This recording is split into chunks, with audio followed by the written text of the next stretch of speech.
Welcome to Tembo. We're making the idea of Postgres for everything a reality for developers. We're building a platform to enable you, the developer, to build absolutely anything with Postgres.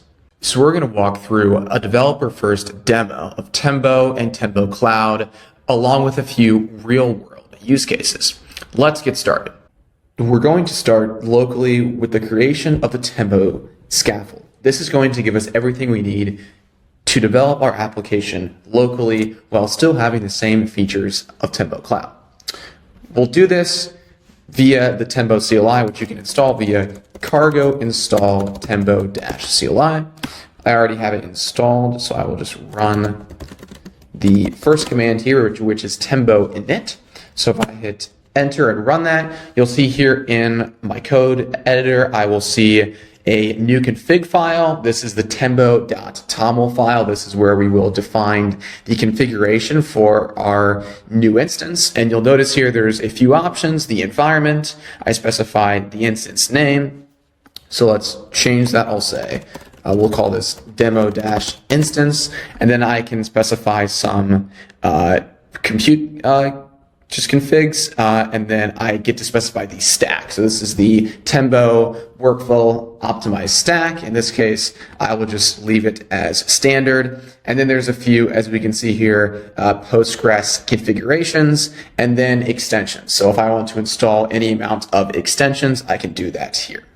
So if I wanted to add a new extension here, I could paste in a similar configuration to all these other ones. And so let's say I wanted to install pgstat statements. I would specify that here, set it to enabled, and then this is where I specify the extension on our registry called trunk. You can find that at pgt.dev.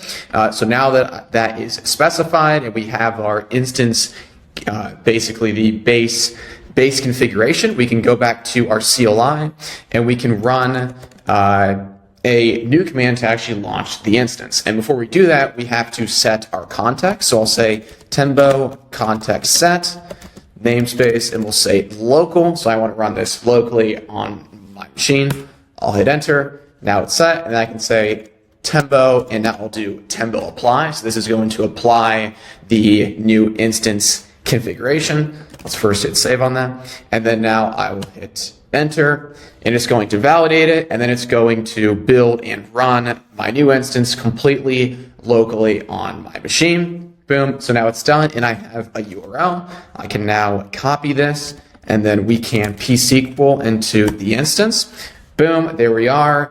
We are connected to Postgres 15, and then if I want to view the installed extensions, I can do \dx, and then I can see that pgstat statements, the one I just added, pgmq, and a few other extensions are pre-installed, and this is all locally on my machine.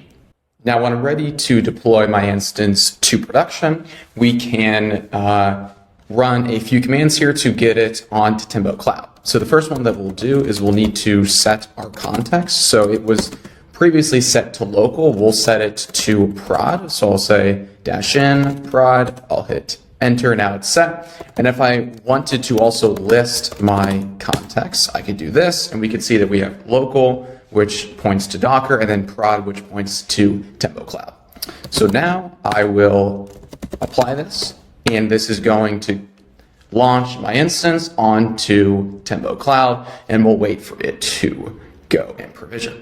Now that our new instance is deployed onto Tembo Cloud, we are greeted here with a pSQL string that we can use to connect to our instance, and I'll head over to the Cloud UI here. You can find this on cloud.tembo.io, and we can see that my tembo-demo-instance is on the Cloud UI, and I can also see my string to connect to it right here in the UI as well.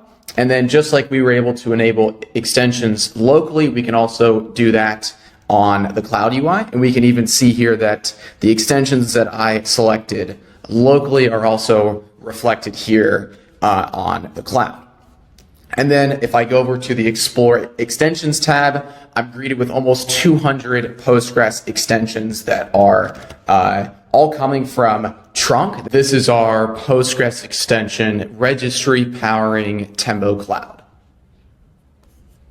So if I go back over to Tembo Cloud here, and let's just say I wanted to install a popular extension called Postgres, I would search that up inside of the Explorer tab here. And then once we click on it, we can click on Install. And we can see that it is installing over here. And we'll just wait for a few seconds for it to install. And then once this is actually installed, we'll be able to enable it. So we'll just wait. And then now that it's actually installed, we can click on the enabled toggle. So if we click on that, it's going to actually enable it inside of our database. Boom. Now it's actually enabled. And then if I wanted to go back and confirm that it's enabled, I can do that by copying the connection string, then going back to my CLI. I could then paste this in. We can do \dx, and then I can see here that Postgres is in fact installed. Now let's take a look at a more real-world use case.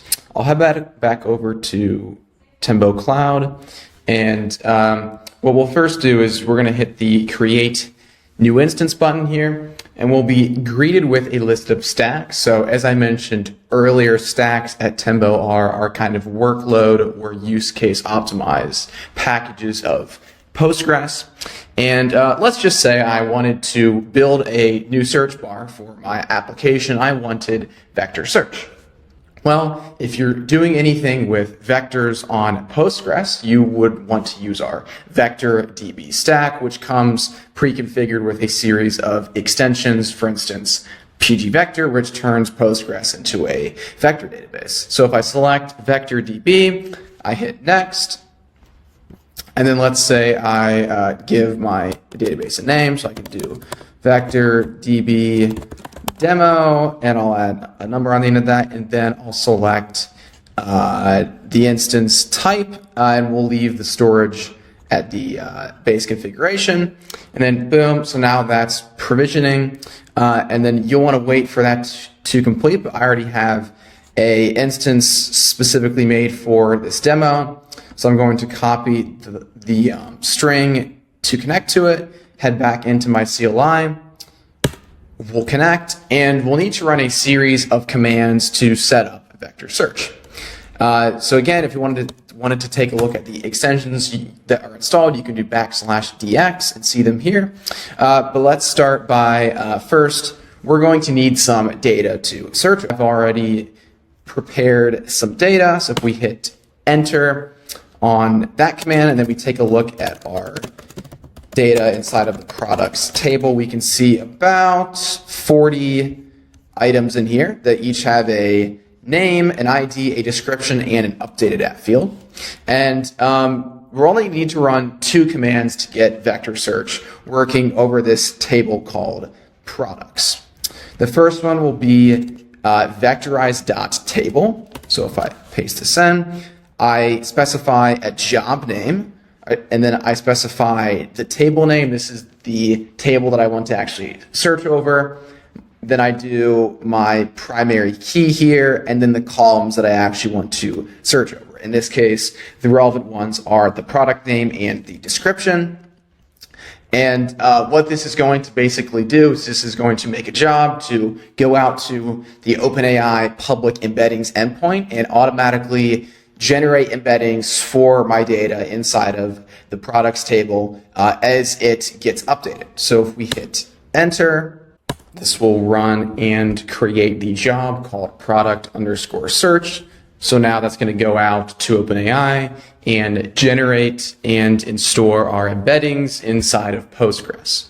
So the next thing that we'll have to do is we'll need to run a command to actually search over our data. So I'll paste this in. This will be select all from vectorize.search. I specify the job name. In this case, we know it was product_search. And then the query I'll do is accessories for mobile devices. And then the columns that I want it to return so that we can actually identify them here is the product ID and the product name. And then I will also limit the number of results to 3. So we will hit enter here, and boom, we got vector search completely on Postgres using the vector DB stack on Tembo Cloud. And we can see here that these results do make sense. So this is just one use case. We have a rich library of stacks for use cases like OLTP, OLAP, data warehouse. We also have a message queue stack or even a machine learning stack if you're doing some kind of machine learning application and want to run a ML model inside of Postgres. And then one other interesting thing that Tembo Cloud also offers is we have this idea of apps. So if you need a REST API, we have Postgres. If you need a connection puller, we have that for you as well. Or if you like a GraphQL instead of REST, we also have that for you as well. And you can query your data over HTTP. And then, of course, Tembo Cloud still has those standard managed Postgres features that you're used to, such as metrics, read replicas, custom domains, things like IP allow list or point in time restore, in addition to things like HA or high availability. And then, of course, a good portion of the Tembo source code is open core. So if you want to go head over to the tembo-io org on GitHub, you can see a good portion of our code is completely open source, and we'd love for you to take a look at it. And then, of course, we'd love for you to give Tembo Cloud a try. You can head over to cloud.tembo.io, and you'll be able to launch your first instance completely for free. Let us know what you think.